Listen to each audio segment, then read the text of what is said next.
जय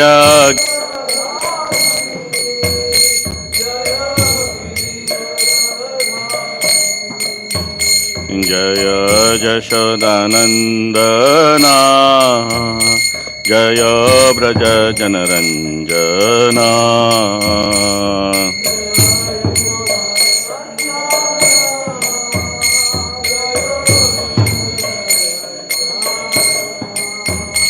जय जमुनाधिरवनचारी जय कुञ्ज बिहारी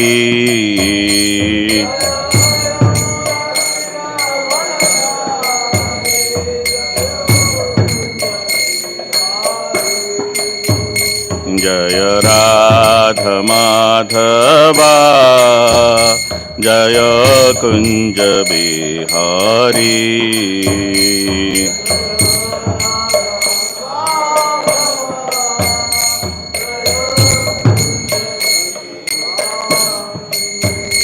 हरे कृष्ण कृष्ण कृष्ण हरे हरे हरे राम राम राम हरे हरे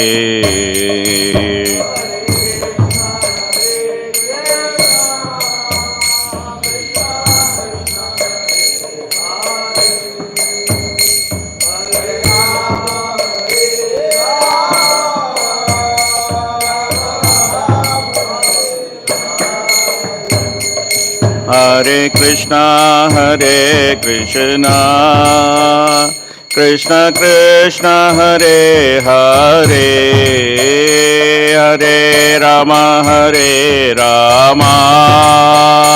राम राम हरे हरे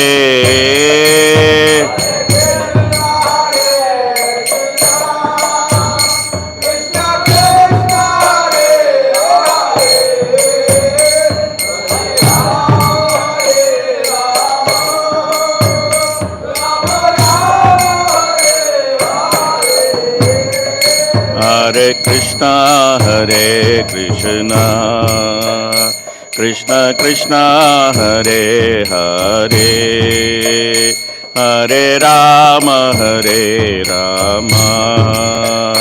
राम राम हरे हरे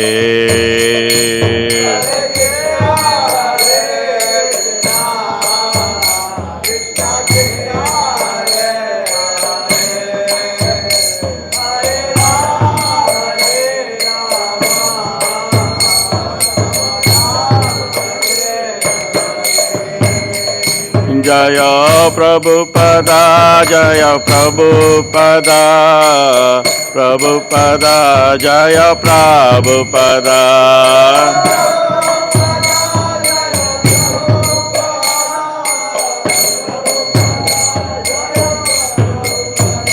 जय जय प्रभुपाद प्रभुपाद प्रभुपाद जय जय Prabhupada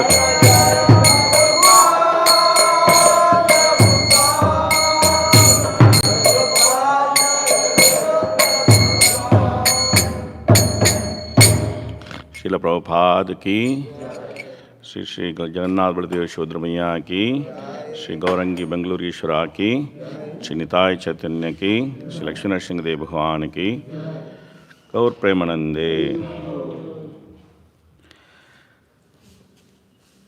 Readings from Srimad Bhagavatam, Canto 5, Chapter 12. Raghugana converses with Jadabharata. So today we'll continue with verse 5 and 6, where Jadabharata is replying to Raghugana's question. So before getting into the verse, we'll chant the auspicious invocation prayers. Om Namo Bhagavate Vasudevaya. Om Namo Bhagavate Vasudevaya. Om Namo Bhagavate Vasudevaya. Narayanam Namaskritya Naran Chaiva Narottamam Devim Saraswatim Vyasam Tato Jayam Mudirayet नष्टप्रायेषु अभद्रेषु नित्यं भागवत सेवया भगवत्युत्तमश्लोके भक्तिर्भवति नैष्टिकी.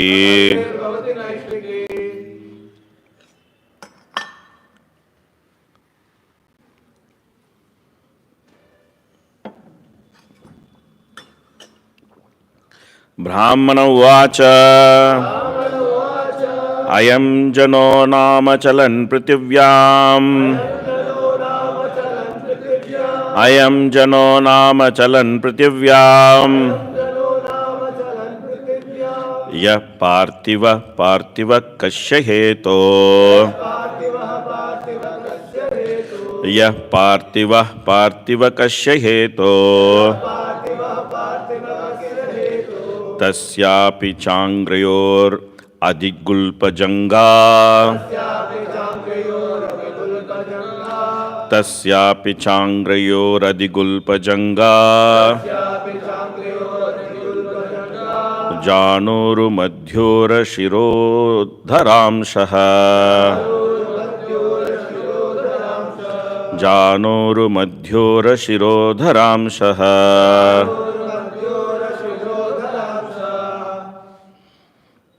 What do you want to read?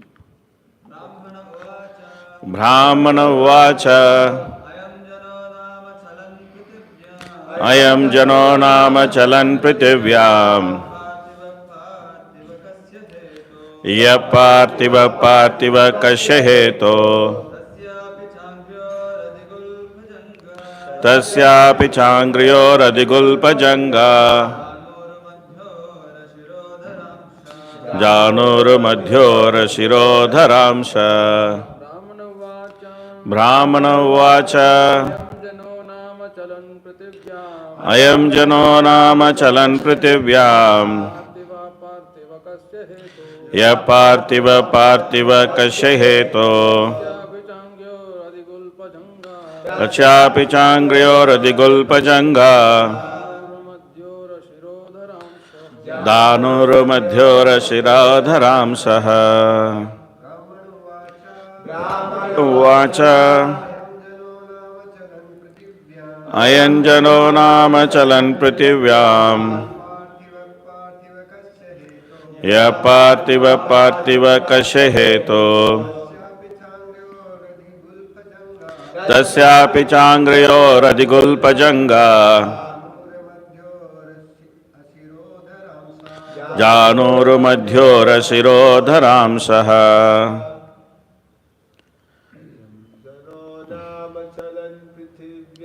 अयं जनो नाम चलन् पृथिव्याम् यः पार्थिव कस्य हेतो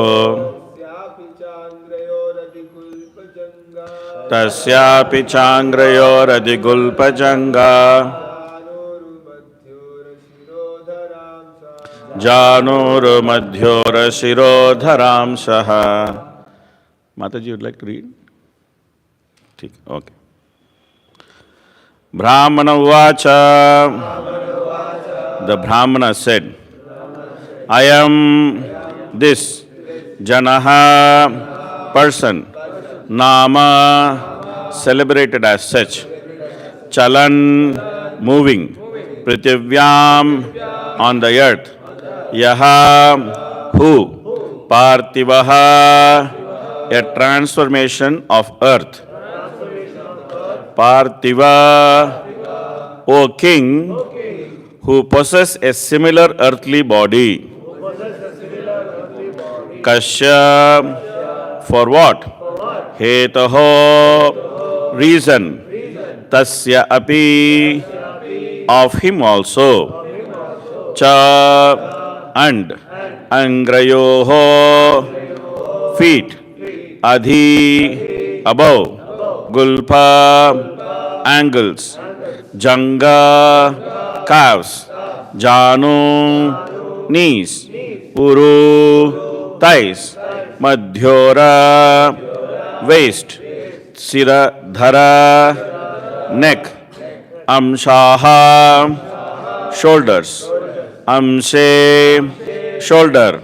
Adhi, upon. Dharvi, made of wood. Shibika, palanquin. Cha, and. Yasyam, on which. Savira Raja, the king of Savira. Iti, thus. Apadeshaha, known as. Aste, there is. Yasmin, in which. Bhavan, your lordship. Rudha, imposed upon. Nija abhimanaha, having a conception of false prestige. Raja asmi, I am the king. Sindhushu, in the state of Sindhu. Iti, thus. Durmada andaha, captivated by false prestige. Translation and purport by His Divine Grace Abhay Charanand Bhaktivedanta Swami Srila Prabhupada ki. Okay. Translation, please repeat. The self-realized Brahmana, Jadabharata said, among the various material combinations and permutations, there are various forms and earthly transformations. For some reason, these move on the surface of the earth and are called palanquin carriers. Those material transformations which do not move are gross material objects like stones. In any case, the material body is made of earth and stone in the form of feet, ankles, calves, knees, thighs, torso, throat, and head. Upon the shoulders is the wooden palanquin, and within the palanquin is the so-called king of Savira. The body of the king is simply another transformation of earth. But within that body, your lordship is situated, and falsely thinking that you are the king of the state of Savira. Purport. After analyzing the material bodies of the palanquin carriers and the palanquin passenger, Jadabharata concludes that the real living force is living entity. The living entity is the offshoot or offspring of Lord Vishnu. Therefore, within this material world, among moving and non-moving things, the real principle is Lord Vishnu. Due to his presence, everything is working, and there are actions and reactions. One who understands Lord Vishnu as the original cause of everything is to be understood to be perfectly situated in knowledge. Although he was vastly proud of being a king, King Raghugana was not really situated in knowledge. Therefore, he was rebuking the palanquin carriers, including the self-realized Brahmana Jadabharata.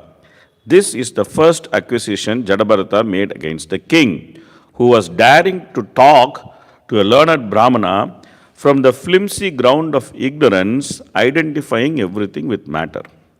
King Raghugana argued that the living entity is within the body, and that when the body is fatigued, the living entity within must therefore be suffering. It is clearly explained in the following verses that the living entity does not suffer due to body's fatigue. Srila Vishwanath Chakravarti Thakur gives an example of a child heavily decorated with ornaments. Although the child's body is very delicate, he does not feel fatigue, nor the parents think that his ornaments should be taken away. The living entity has got nothing to do with the bodily pains and pleasures. These are simply mental concoctions. An intelligent man will find the original cause of everything. Material combinations or permutations may be a factor of fact in the worldly dealings, but actually the living force, the soul, has nothing to do with them. Those who are materially upset take care of the body and manufacture Daridra Narayana, poor Narayana.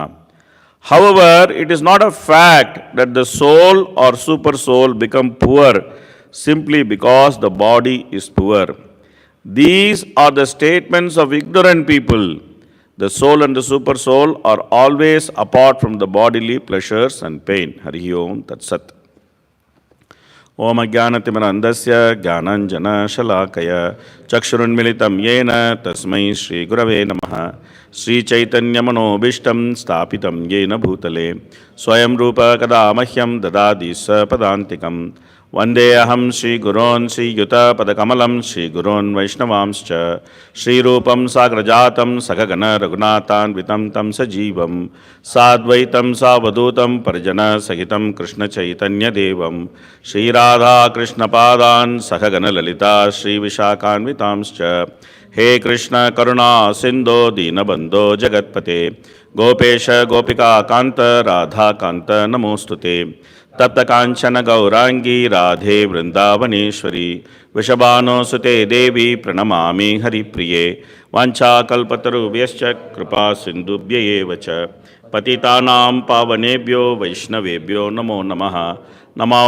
विष्णुपादाय कृष्णप्रेष्ठाय भूतले श्रीमते भक्तिवेदांत स्वामिन् इति नामिने नमस्ते सारस्वते देवे गौरवाणी प्रचारिणे निर्विशेष शून्यवादी पाश्चात्य देशतारिणे जय श्री कृष्ण चैतन्य प्रभु नित्यानंद श्री अद्वैत गदाधर श्रीवासदि गौर भक्त वृंद हरे कृष्ण कृष्ण कृष्ण हरे हरे हरे राम राम राम हरे हरे मुखं करोति वाचालं पंगुलंगायते गिरिमित् कृपातमहं वन्दे शीघ्रं दिनतारिणं परमानन्दमाधवं श्री चैतन्यमीश्वरं कथाञ्चन स्मृते यस्मिन् दुष्करं सुकरं भवेत् विस्मृते विपरीतं स्यात् श्री चैतन्यं नमामि तं नमो विष्णुपदाय कृष्णपृष्ठाय भूतले श्रीमते जयपताकस्वामिनिति नामिने नमाचार्यपदाय नित्यकृपापदायिने गौरकथदामदाय नगरग्रामतारिणे हरे Krishna. So we are continuing to see this conversation between Raghugana and Jadabharata. So in this conversation, Jadabharata actually explained to Raghugana that the entire material creation is simply but a mental concoction. He explained this to him in various ways. How simply mind is responsible for this entire material concoction called this creation.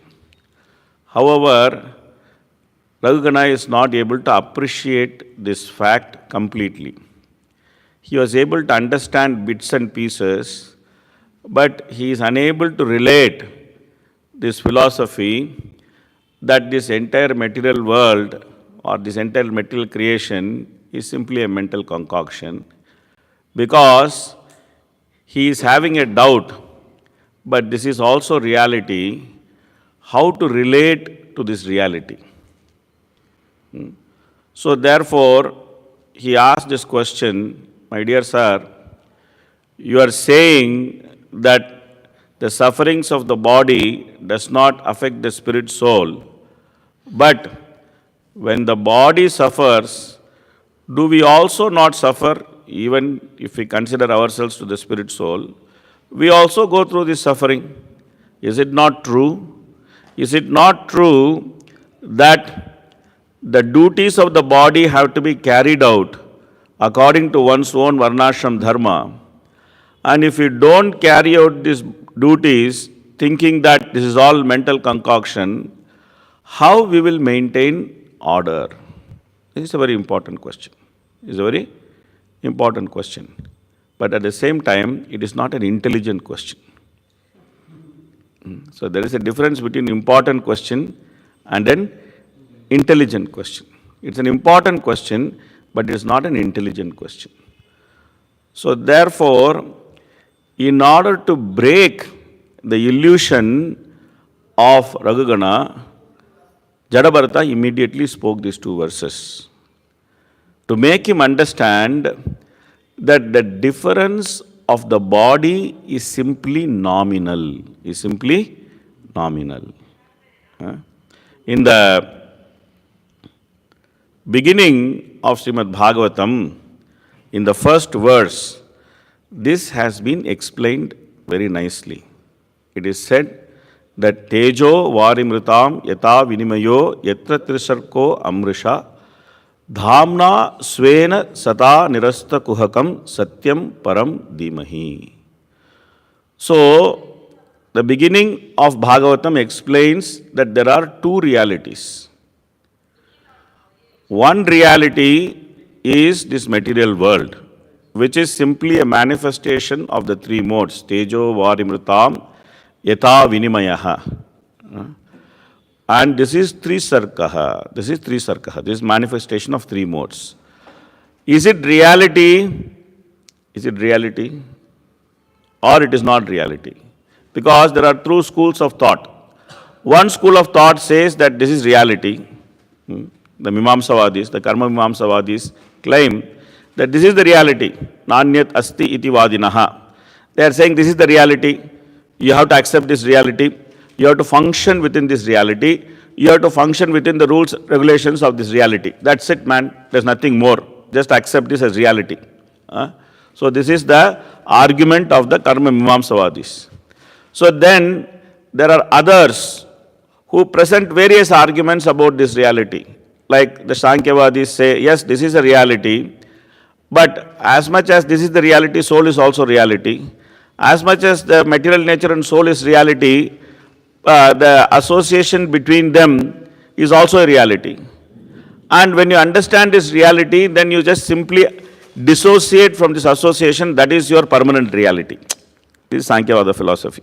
It is more or less randomness of creation and randomness of the functioning of creation.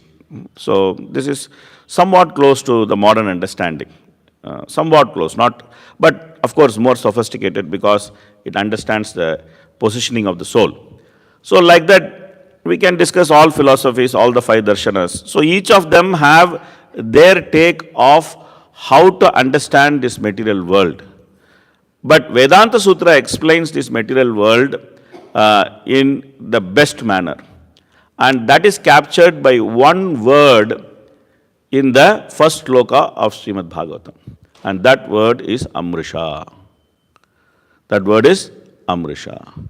If you see the translation of that word which Prabhupada gave, he said it is almost factual. It is almost factual. Prabhupada says almost factual. So almost factual means the existence of it cannot be denied, but at the same time, it cannot be taken as the ultimate fact. You see? The existence of this cannot be denied, but it cannot be taken as the ultimate fact.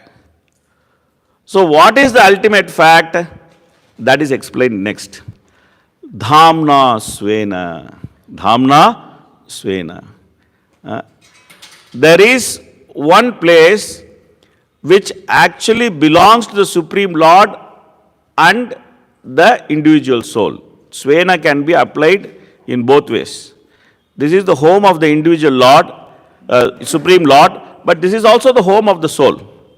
It is also the home of the soul. It is not, it is only the home of the Lord. It is also the home of the soul. The soul's residence is also Vaikuntha. So, that place, Dhamna Svena, what is the nature of that place? Sada Nirasta Kuhakam. Where misery is conspicuous by its absence. Satyam Param Dhimahi. So, now there is a contrast between Amrisha and Satyam Param. There is Amrisha, which is almost factual. There is Satyam Param, which is absolute truth. So, what is almost factual simply depends on that absolute truth. So, therefore, while dealing with what is almost factual, you are meant to meditate on the absolute truth. Satyam Param dhimahi. You have to deal with what is almost factual, but you have to deal with it in such a way that you are actually meditating on the absolute truth. You cannot discount the existence of the absolute truth, which is the original existence. You cannot just take the material existence as a fact alone, independent. It cannot be treated as a self-standing, independent fact. So this is the problem. This is the problem. So he has identified the problem. He is saying that you are simply thinking that I am the king and these people are the palanquin bearers. And you are thinking that they exist for your comfort. And you are thinking if they cannot give you comfort, then you have the right to punish them. And you are thinking that that is your duty as a king.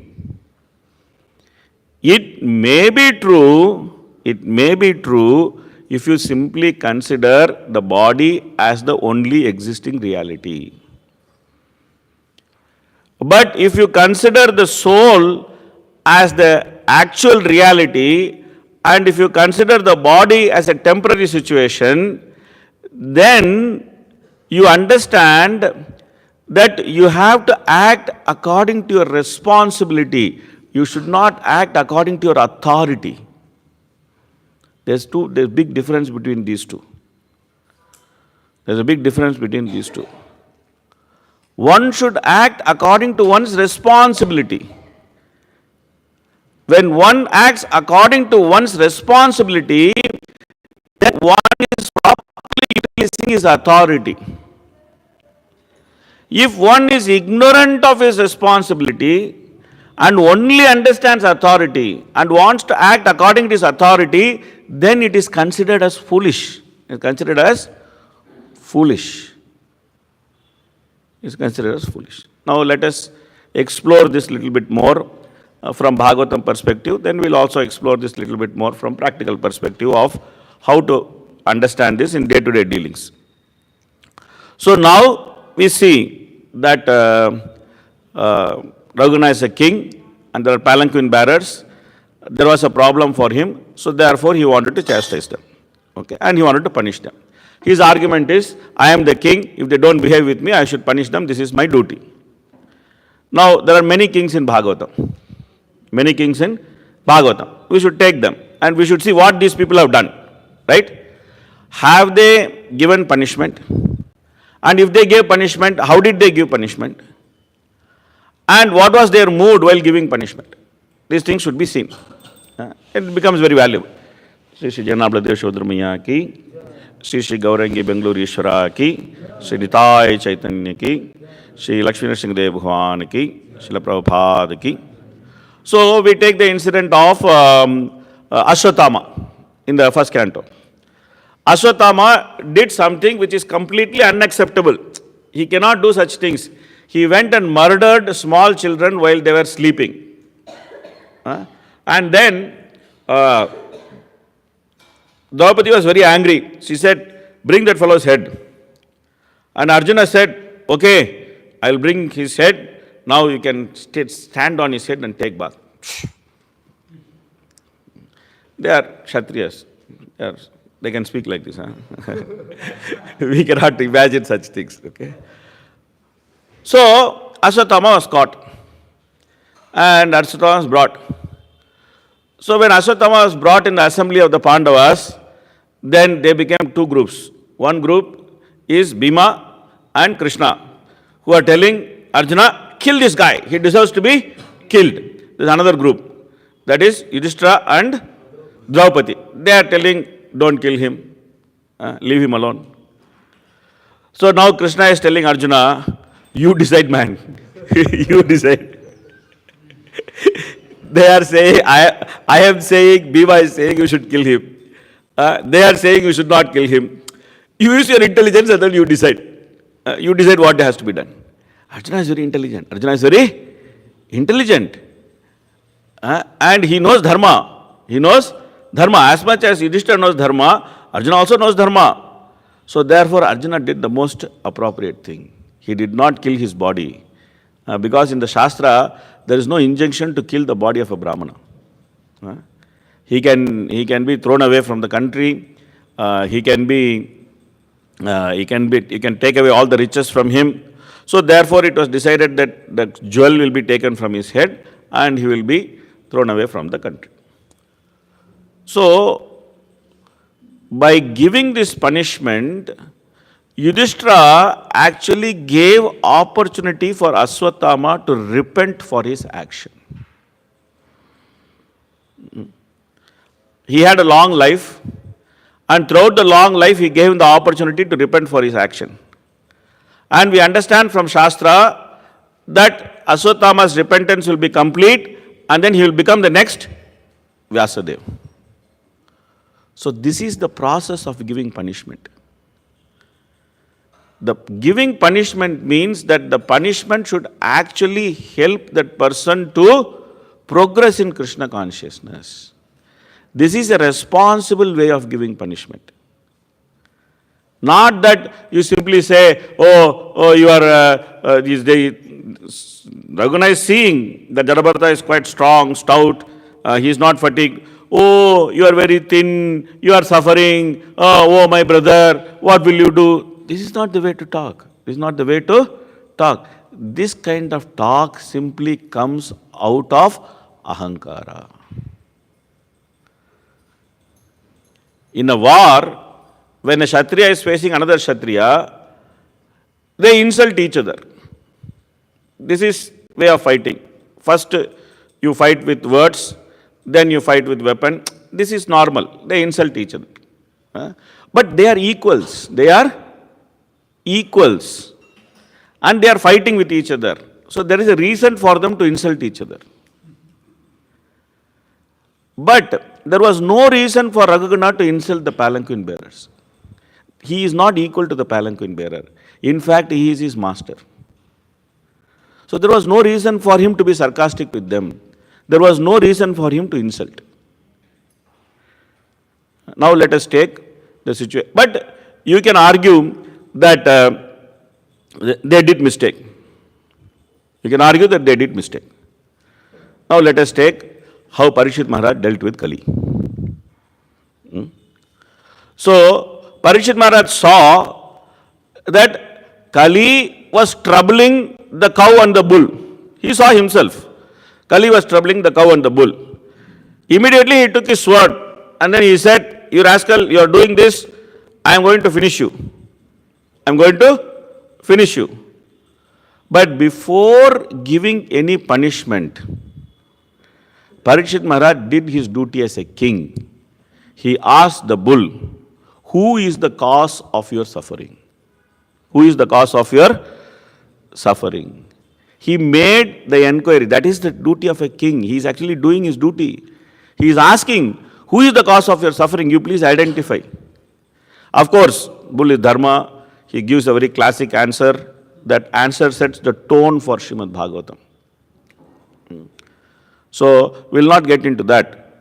But even though Parikshit Maharaj saw that Kali is causing trouble, he did not stop himself from doing his duty of an impartial inquiry. And when he actually understood that Kali wants to take his shelter, he did not say, no, I am big king, I can kill you, I am very powerful, I will kill you and I will become famous. He simply understood that Kali's coming is also plan of the Lord. So therefore he let Kali go. And he gave him all the benedictions he wanted. Stay in all these places, Triyapana, Suna, all these things, go and stay there. And also in gold, go stay there. He gave him all the benedictions what he wanted. But he showed his chivalry in making sure that there will be no place for Kali the way the Kali wanted. That is how he showed his chivalry. He didn't show his chivalry by going and killing Kali. He did not do that. So responsible leadership means to account for Krishna consciousness. and make an impartial inquiry before coming into any conclusion, even though you may think that yes, everything is concluded. Raghugana did not stop and ask them, what is the cause of this palanquin wobbling? He did not ask Jadabharata, even though you are quite competent to carry palanquin, even though you are physically strong, why are you carrying the palanquin in such a way that it is wobbling? Do you have any problem? He did not ask him. He did not try to find the intention of Jadabharata's action. Rather, he pre-decided that this fellow needs punishment. Simply by hearing the words of other palanquin bearers who are not as intelligent and as responsible as him.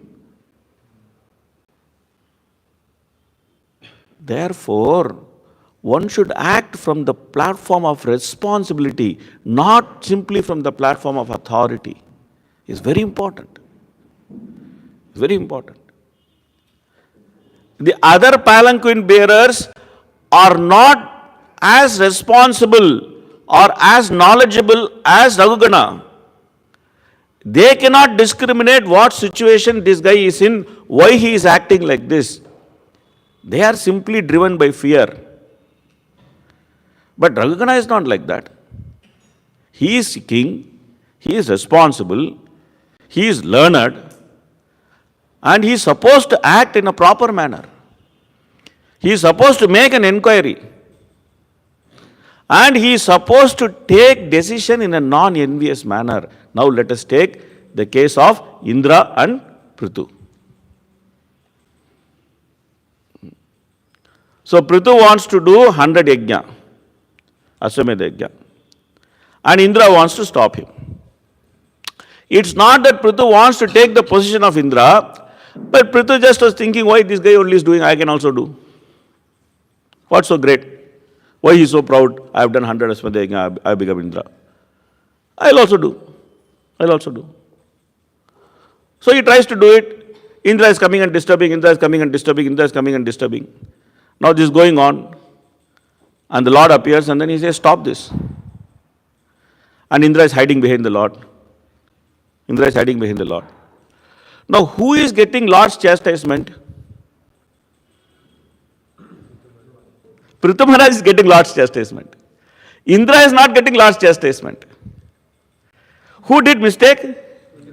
Indra did mistake. No, Prithu did mistake. Who did mistake? Prithu Maharaj did mistake. It is not his duty to do 100 Aswamedha yajna. He should not have done that. By trying to do 100 Aswamedha yajna, he simply provoked Indra. Indra has his own nature. Why did he become Indra? Because he is actually attached to the position of Indra. That is why he became Indra. You see, he is a devotee, but he also is attached to his position of being Indra. So that is why he became Indra. Why to go and disturb that guy if you are a pure devotee? That is the whole premise of argument of the Supreme Lord. The Lord is telling Prithu that why you are going and disturbing him? You both are not equals. You both are not equals. That guy is attached to his position. You are not attached to your position. You are a pure devotee. You are meant to properly, responsibly behave. Why you are not behaving properly? Now stop it on 99. You see, one has to act from position of responsibility. Leadership means one should act from the position of responsibility.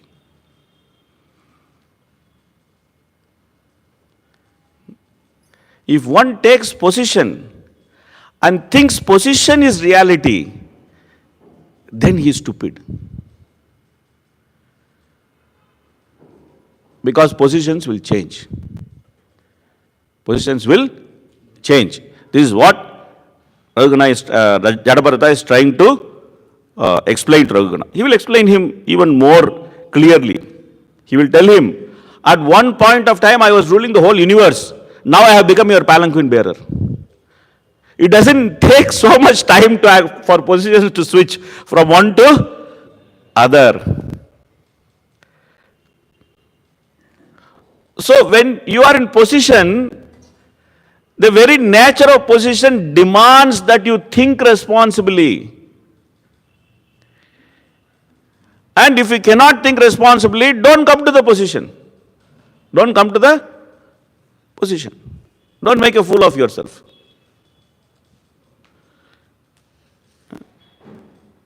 This is what Bhagavatam's proposal. So therefore, if we can take many examples like this. We can take Vindhyavali's example, Bali Maharaj's wife. When Bali was trying to give charity to Vamanadev, then Sukracharya, he told him, this is Supreme Lord. If you give charity to him, he will take everything away from you. You lose all your opulence. So you don't give charity to him. But then Bali's argument is that I have promised. Then Vamanadev Sukracharya brought one very technical point. He said, when you promised, you have not uttered Omkara. So therefore this promise is not valid according to Vedic system. You see. He brought a very technical point. But Bali said, doesn't matter, but promise is promise. So I want to give. So Vindhyavali, it is explained, very quickly she brought a golden pot and poured water in Bali's hand so that he can finish the promise. Because she was thinking, my husband is demand. Anytime demand's mind can change. Anytime demand's mind can change. In 1 second they can be like this, 1 second they can be like that. So before this guy changes his mind, let us do something good for him. Let him lose everything. Let me pour water in his hand. She came and she immediately poured water in his hand. And Bali completed the charity. And then we know what happened. Like the Lord became Trivikrama, then he took 2 steps, he took away everything from him, and there was a big war between the demons and the demigods, and finally the demigods were victorious. Bali was arrested, and then he was tied by the ropes of Varuna, and he was brought in front of Vamanadev. And then Vamanadev told him that you have broken your promise, so you should go to hell. You should go to hell. Because you said three steps, I have taken only 2 steps. Now you have lost everything. You took only 2 steps. Now where is the 3rd step? So you should go to hell, according to system. Broken promise. So Bali is thinking, how can I break my promise? Not that I am afraid of going to hell, but I cannot break my promise. So therefore, he is saying, okay, keep your 3rd step on my head. And then that time Prahlad comes, and then he offers wonderful prayers to the Lord. And then Brahma is seeing all this. He is thinking, okay, enough of testing of Bali. Bali has been tested for enough, and Bali has come out successful. He has offered himself to the Lord, Atma Nivedanam. So he wants to speak, but Vindhyavali interjects. And what Vindhyavali speaks is something very, very valuable. She is a very intelligent woman. She speaks only one time in Bhagavatam, but the philosophy she speaks is very, very valuable. So, she acted as a responsible wife. She glorified the Lord. She chastised her husband, and she also saved him. So, what are the things she did? She acted as a responsible wife. She glorified the Lord. She chastised the husband, and she also saved him. You see, this is the perfect way of acting responsibly. That She was cognizant of the temporary reality that I am the wife, he is the husband. She was cognizant of the permanent reality that he is the Supreme Lord, he owns everything. We are spirit souls, we are meant to serve him. And then she was also intelligent enough to package everything in such a way that her duty according to her body will be done along with her duty as a spirit soul. You see, this is expertise. This is expertise. What Vindhyavali said, my dear Lord, you are the Supreme Lord, everything belongs to you. You are the Supreme Lord, everything belongs to you. But my husband is a demon. He doesn't understand these things. He doesn't understand these things. He thinks simply by giving charity, he can become very famous. He thinks simply by giving charity, he can become very famous because he thinks that he wants everything. But he is so crazy that he doesn't understand that he doesn't own anything in the first place. Everything belongs to you. Okay. Now, you are very merciful. You are very merciful. You are trying to teach to him just like a father teaches the son. You have simply shown him that how everything belongs to you. Simply by taking away everything in 2 steps. You have shown him that nothing belongs to him, everything belongs to you only. But unfortunately, this fellow is not very intelligent. Is not very intelligent. Even though you are trying to teach him, because he is so dull, because of his demoniac nature, he cannot learn. He cannot learn. You see his audacity, he is actually thinking that his body belongs to him, and he is very proudly offering his body, keep your step on my head. He doesn't understand that body also belongs to you only. He doesn't understand this. That he is saying that you want to keep your 3rd step, I am offering my body to you. You keep it on my body. What is this nonsense? Just now the Lord, he taught you that nothing belongs to you. He has taken everything away from you. He is saying, I am the original owner. Can't you not understand this body also doesn't belong to you? How come you are coming and telling the Lord shamelessly, this body belongs to me, keep the step on? So therefore, there is only one way to save him. What is the way to save him? You have to give him your mercy. You cannot teach him and all. You cannot teach him and make him understand. The only way to save him is just give your mercy to him. That is the only way to save him. So very beautiful, very beautiful. Very beautiful. So this is called acting from the platform of responsibility. Not simply acting from the platform of authority. So the human form of life is a platform of responsibility. So when we get this human form of life, then we have this responsibility to use this body to go back home, back to Godhead. That is why this body is given. Nidehamadyam sulabam sudurlabam plavam sukalpam gurukarnadharam mayyanukulyena nabhasvati ritam puman bhavabdir nataret sa atmaha. Is explained that one should actually cross over the ocean of mental existence. So we may take many positions. We may take many positions, especially devotees. We can say that the fellow on the road, he doesn't know this. But we know this. We know this.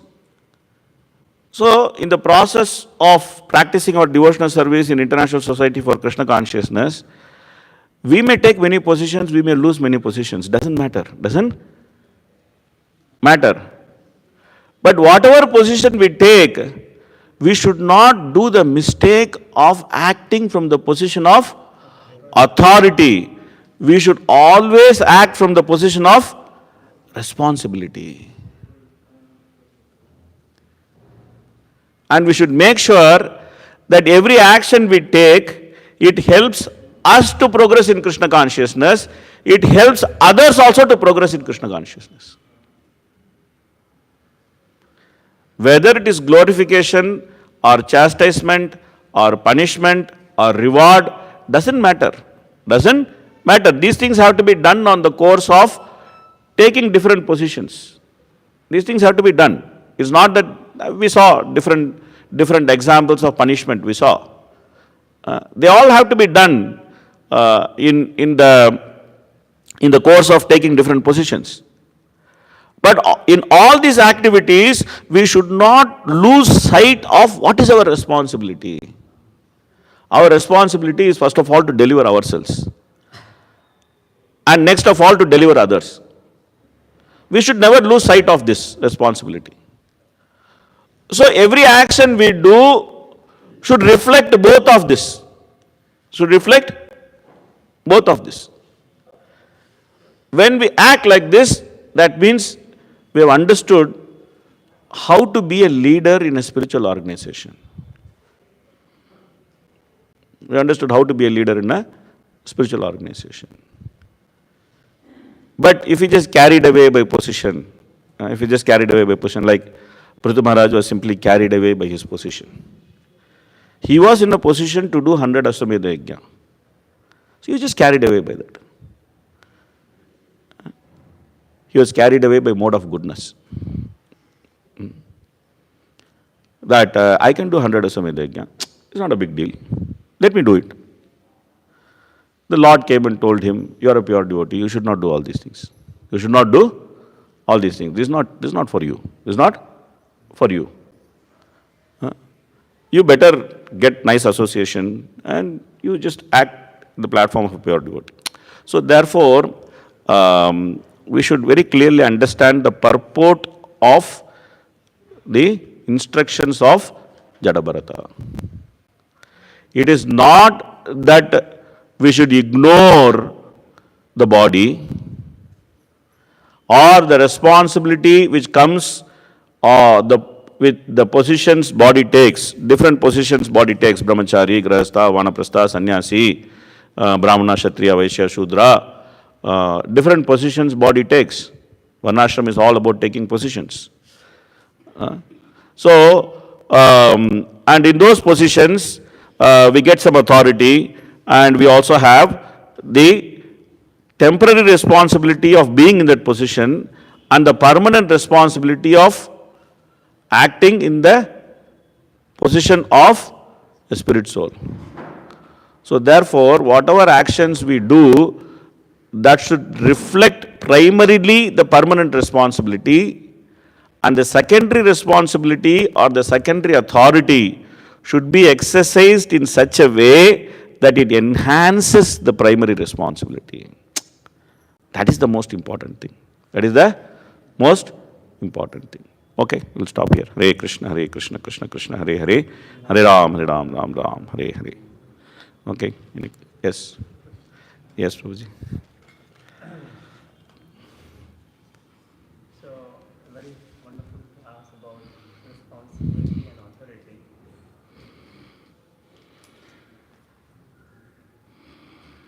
So, how to act when devotees have complained about the things going on, which in our judgment may not be as wrong as the devotees are feeling. So if we take action, then we offend the person who's innocent. If we don't take action, the person who's complaining, he gets offended. Correct, yeah. So one way is to see, what happens is that everybody has a point of view. Everybody acts according to comes and talks according to the perception. Okay. One way is to deal with that perception and break that illusion. Like I had a simple situation where two devotees were carrying a grudge for a long time. Okay. They were carrying a grudge for a long time against each other. Grudge. For a long time, they were carrying a grudge. And then they were just not talking to each other, but they were dealing with each other. You see, they were dealing with each other, but they were not addressing that grudge. Okay. And because they were not addressing that grudge, even though they were dealing with each other, there was so much of friction in the whole. And this person is also a nice devotee. That person is also Nice devotee. Both of them are nice devotees. And both of them are working very sincerely. Both of them are working very sincerely. But somehow they are unable to see eye to eye. So therefore, both of them are unnecessarily making each other's life miserable. Okay? So then it was very obvious that when I got involved in that situation, because one devotee among the two invited me, that he said that you please come and you take some responsibility.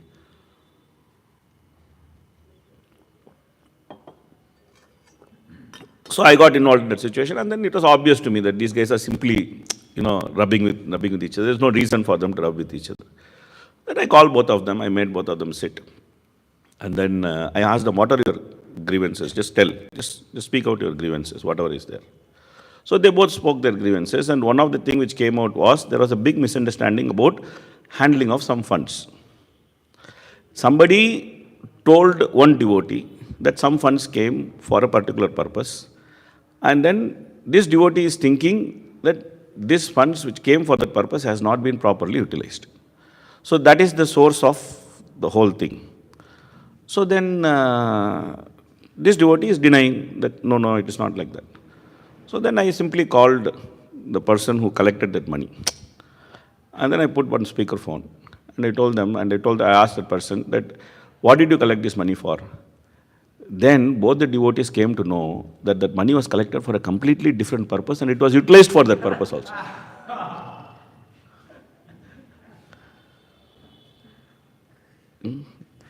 In 1 minute it got clarified.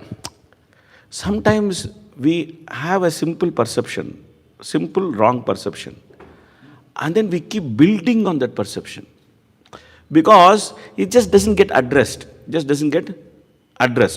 Better to address it. And ask, okay, why do you think that this is wrong? What is going is wrong? You tell me, explain to me why it is wrong. Okay, then you understand his perception. Then either you yourself explain that that perception is wrong, or you call that other party and then make him explain that this perception is wrong. Sometimes what happens is that communication becomes the major problem. We all become so busy in our services that we don't have time to communicate. And when we don't have time to communicate with each other very nicely and give time for each other, this takes time. It took about 1.5 hours time. I'm just telling in 2 minutes. It can be resolved in 2 minutes, but for the 2 minutes to arrive, you have to give 1.5 hours. You understand? No? Because people have things to say. Until they remove everything from their heart and say everything, even if you try to tell them what is right and what is wrong, it cannot just go inside because it's just a mental wall which just bounces back any thought which comes to them. So you just allow them to speak, and then they are exhausted, they spoke everything, they have nothing more to speak. Then you ask them, you have anything more to speak? They say, no, I have expressed myself completely. Okay, good. Now, then you just break the illusion. So but these things take time. So sometimes, I see that we are very good in caring for people outside. But when that outsider becomes insider, we just put him in a frying pan and just fry him. As long as he's outsider, we give a lot of care. Like we preach to people and then, we do so many things to bring them inside. But when they come inside, then we just take them for granted. Like, okay, now he's inside. Now he's got ragadafai and,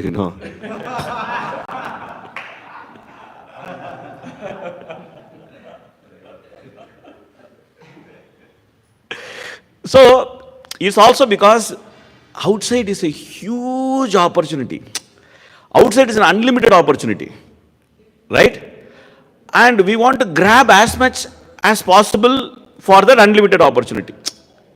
It's clear, no? Because so many people on the streets are not becoming Krishna conscious. So we need to go, we need to preach them, we need to make them Krishna conscious. There's nothing wrong in that. But we should also make sure that those who are inside, there is somebody to care for them.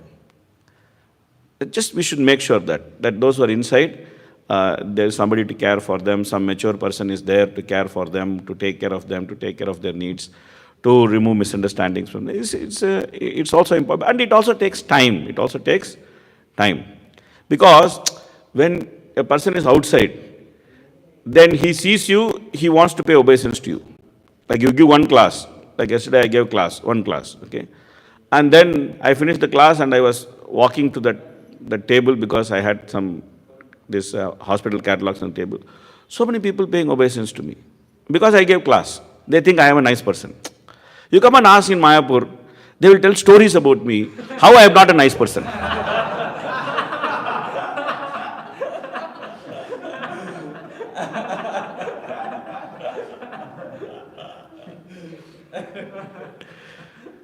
Okay? So why I am saying this is that for an outsider, we are a default setting nice person with 4 hands, Sankha, Chakra, Gada, Padma and all this. But when the outsider becomes insider, then all Sankha, Chakra, Gada, Padma all goes away. 2 horns come up.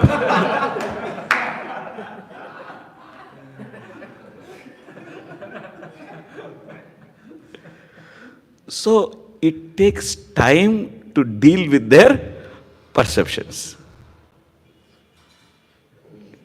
Takes time to deal with their perceptions. And the nature of material world is such that, especially the nature of Kali Yuga is such that it's explained in Bhagavatam. The nature of wind is to blow. The nature of bamboo is to move. The nature of bamboo is also to grow very thickly. And the nature of movement is to cause friction. The nature of friction is to produce heat.